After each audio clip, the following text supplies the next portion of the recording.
Good afternoon, everyone. So, today I will tell you about some questions. These questions directly come in the examination, or some question based on such question will come in the examination. So, these questions are very important because these questions can ask in IIT JEE examination or some other competitive exam, just NET JRF examination or etc. Okay, so we will see this question. How many real solutions 3 to the power x plus 4 to the power x is equal to 5 to the power x this equation has? So option number 1 is 1, option number B is 2, C is finitely many or infinitely many. To solve such question, uh, if you see that uh, x is equal to 2 is solution of this equation, but how can we say that x is equal to 2 is the only solution? It may possible that other x can also take solution of this equation. Okay, so how to solve? So to solve such questions we need a result that is called Rolle's theorem. Okay, so we are going to study Rolle's theorem. By applying Rolle's theorem we will find that how many solutions this equation will have. Okay, so let's start. So what is Rolle's theorem actually?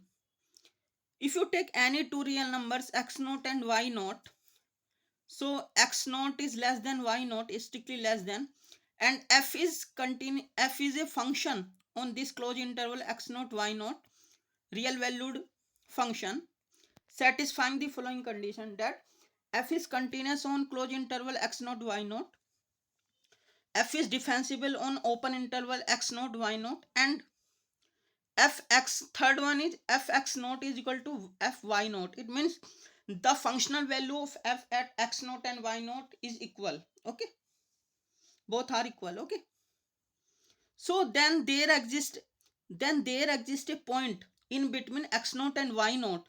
It means x naught belongs to open interval x naught y naught, such that derivative of f at z naught vanishes. Okay, it means the derivative of f at z naught is actually 0. Okay, so what is the meaning of this theorem?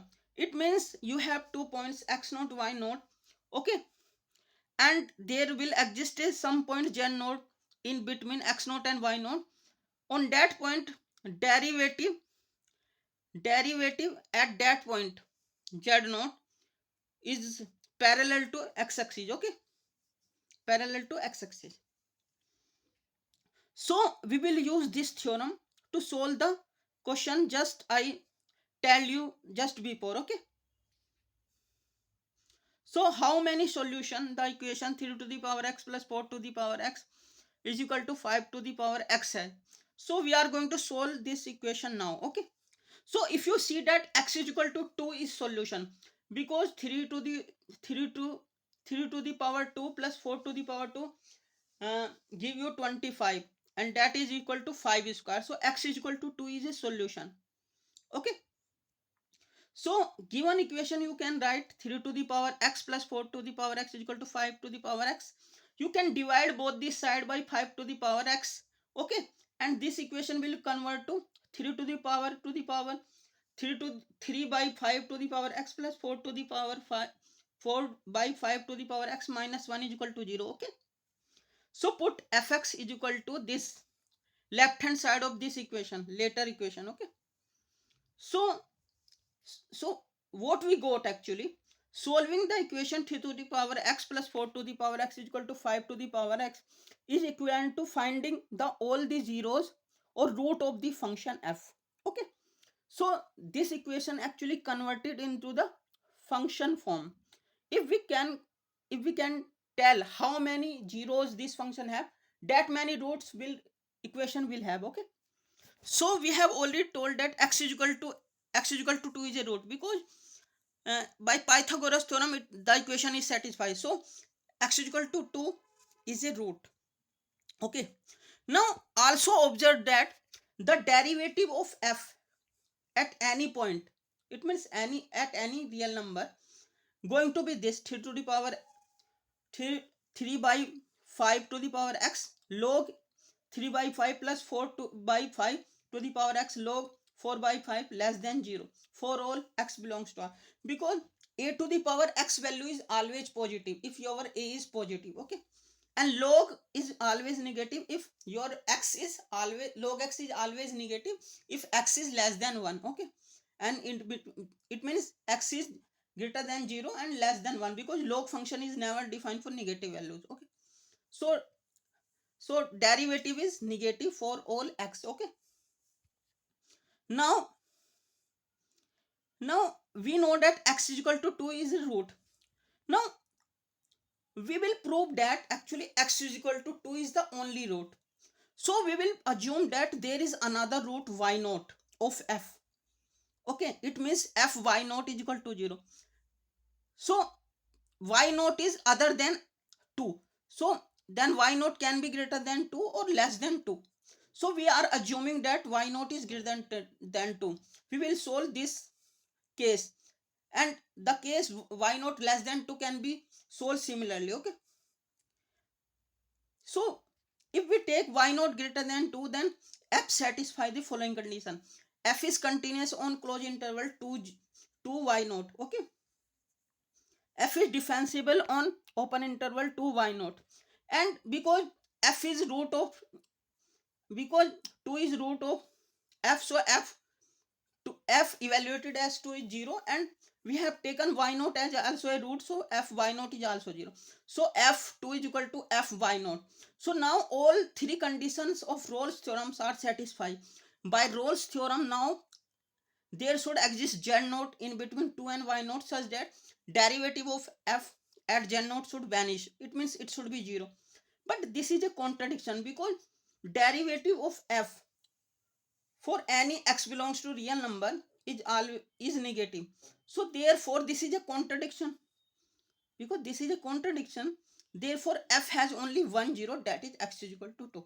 So option a is correct. What was the option a? Option a, it has only one solution, okay. So option 1 is correct, okay. So option 1 is correct. So option 1 is correct. So option 1 is correct. So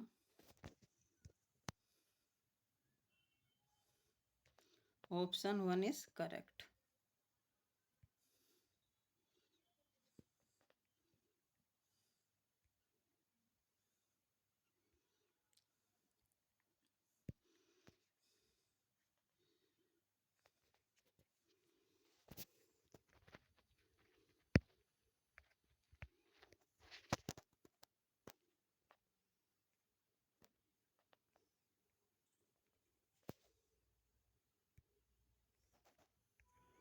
Okay. So option 1 is correct.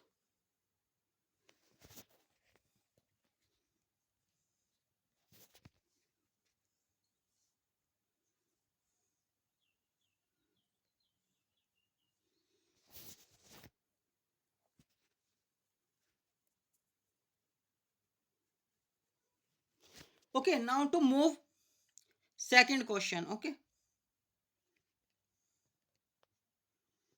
What was second question? What was second question?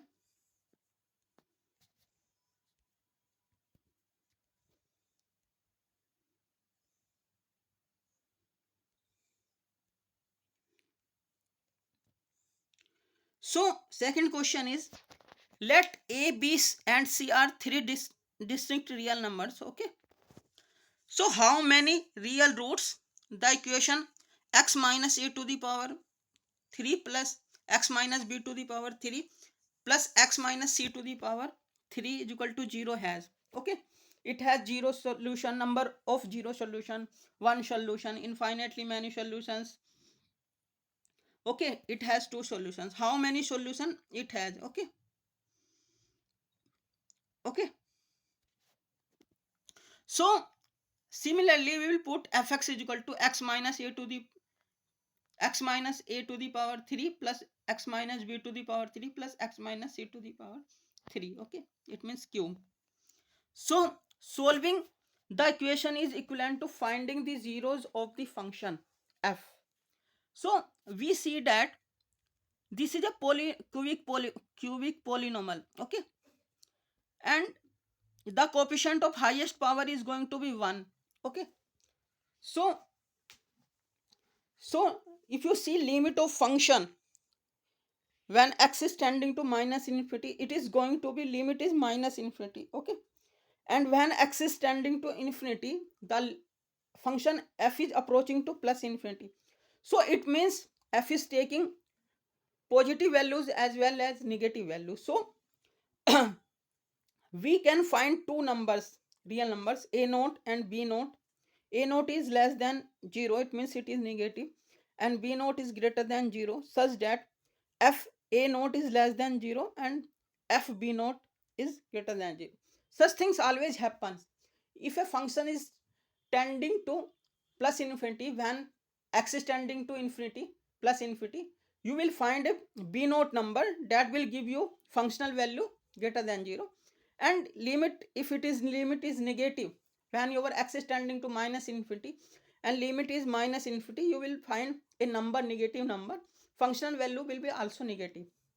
Now we know that if a function, now you see that function is continuous, and continuous function,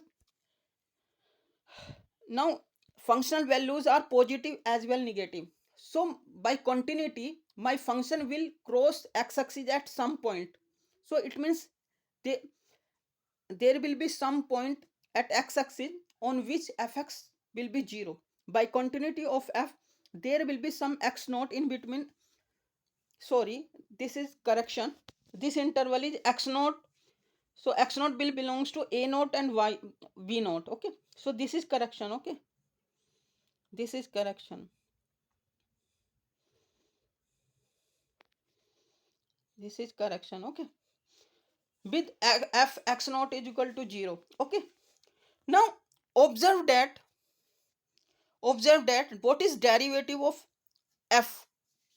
So derivative of f is 3 times x minus a ka square plus x minus b ka square plus x minus c ka square. So we know that square values are always non-negative. So this is going to be non-negative. We claim that this is actually greater than 0. So suppose this is when derivative will be become 0. If derivative is 0, then that x will be x is equal to a, x is equal to b, and x is equal to c. These are the values of same x. So a, b or c will become equal, which is a contradiction, because in question it is already given that your a, b and c are all distinct real numbers. Okay, so it means derivative of function is greater than 0. Okay, now we already know that fx, we already know that x naught is actually 0 of function. Okay, now we claim that x naught is only 0 of function. Okay, so we will go similar fashion. If possible, suppose that there is another root y naught of f, it means f y naught is equal to 0, then x naught will be less than y naught or y naught will be less than x naught. So we will taking the case x naught is less than y naught, strictly less than y naught. Okay, the case y naught is strictly less than x naught can be treated as well. Okay, in a similar fashion. Okay, so then f satisfies the following condition: f is continuous on closed interval x naught y naught, f is differentiable on open interval x naught y naught, and f x naught is equal to 0 and f y naught is also 0. So f x naught value and f y naught value both are same. So here we again see that all the conditions of Rolle's theorems are satisfied. So by Rolle's theorem, there exists z naught in between x naught y naught, such that derivative of f at z naught vanishes. It means f dash at z naught is 0. But again this is a contradiction, because derivative of f is greater than 0 for all x belongs to real numbers. Therefore f has only one 0 that is x naught. So option B is correct. Okay, so option B is correct. Okay, so thank you very much for this class. Okay, so this was the short class. Okay, thank you very much.